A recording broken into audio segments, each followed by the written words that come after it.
Dans cette séquence, nous allons découvrir les différents angles de la famille π sur 2.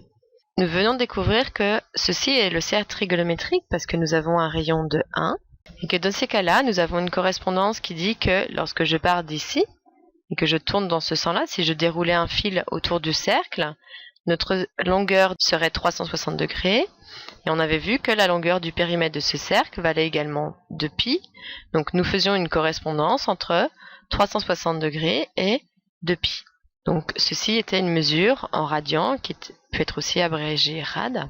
Nous venons de voir que π sur 2 c'était partager le cercle en 4 parties. Donc si ce cercle est partagé en 4 parties, je travaille encore un petit peu en degrés, mais bientôt nous allons abandonner et ne parler qu'en radians. Ici ce sont 4 angles droits, donc 4 angles de 90 degrés.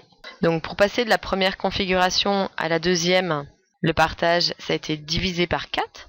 Donc si on divise 360 par 4, on tombe bien sur 90, c'est-à-dire que 90 degrés correspondrait donc à 2π divisé par 4, c'est-à-dire π sur 2. Ce qui veut dire que ici, chaque angle vaut également π sur 2 radians. Donc il va falloir les apprendre, ces nouveaux angles, puisque ensuite nous ne ferons plus les correspondances degrés-radians, nous parlerons directement en radians. Je vais vous montrer des parties qui sont grisées sur ce cercle, et puis on va essayer de retrouver quelle serait la valeur de l'angle.